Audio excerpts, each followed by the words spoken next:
নমস্কার বন্ধুরা, আজকে আপনাদেরকে এই পালং শাকগুলো তুলে দেখাবো।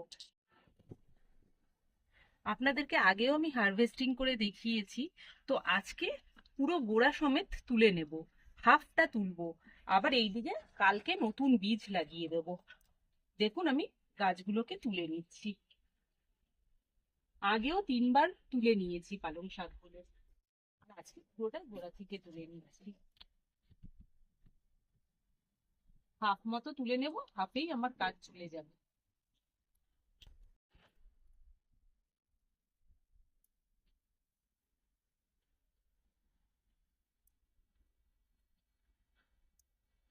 দেখুন শাকগুলো কত তরতাজা, একদম সবুজ।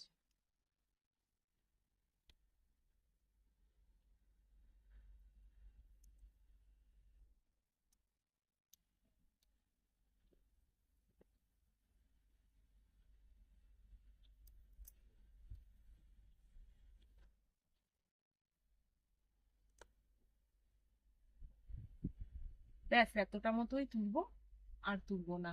এই অর্ধেকটা মতো রেখে দেবো। পালং শাক তোলা আমার হয়ে গেছে।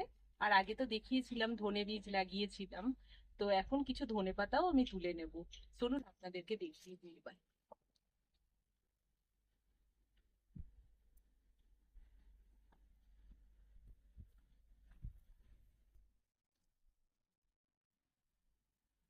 এই ধনে পাতাগুলো এক সাইড থেকে আমি তোলা শুরু করেছি, দেখুন কত সুন্দর পাতাগুলো হয়েছে।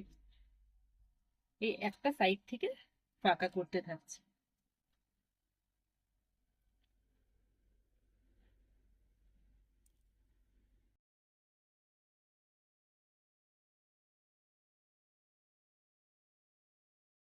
দেখুন এই অল্প অল্প করে গাছ তুলে নিই, আর যখন যেইটুকু প্রয়োজন হয় আমার রান্নার জন্য আমি একদম টাটকা টাটকা করেই এগুলো তুলে নিই ধনে পাতাগুলো।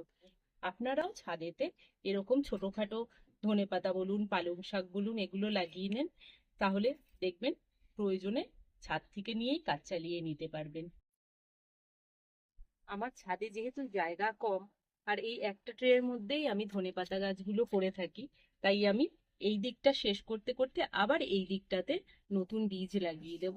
তাহলে কিনা এই দিকটা ফাঁকা হয়ে গেলে আবার এই দিক থেকে নতুন গাছ হয়ে যাবে।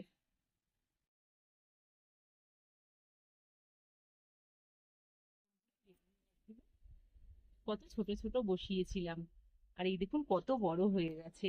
আর এই দেখুন ফুলও চলে এসছে গাছে, আর কদিনের মধ্যেই বেগুন ধরবে। এখানেই একটা আছে, আর এই একটা আছে, 3টে বেগুন গাছ বসিয়েছি।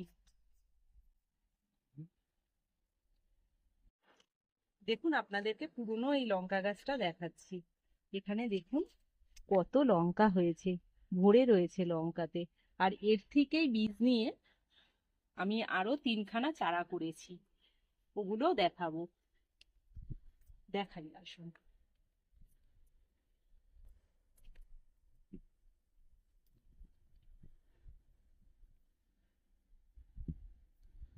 দেখুন ছোট্ট ছোট্ট গাছ, কিন্তু কেমন সুন্দর হয়েছে ফল। দেখুন এই একটা 3খানা গাছ করেছি, ওটার থেকে বীজ। এই একটা ফুল ভর্তি, দেখুন প্রচুর লঙ্কা হয়েছে এর মধ্যে, আর এটা হচ্ছে সবচেয়ে ছোট। দেখুন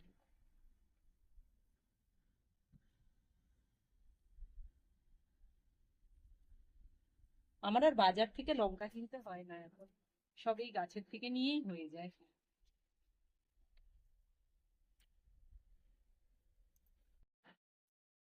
চলুন আরেকটা জিনিস আপনাদেরকে দেখাবো। শশা গাছ পুঁতেছিলাম ওইখানে, তা চলুন আপনাদেরকে দেখাই। আসুন, এই যে গাছটা, এই দেখুন এখানে ফুলও চলে এসছে শশা গাছে।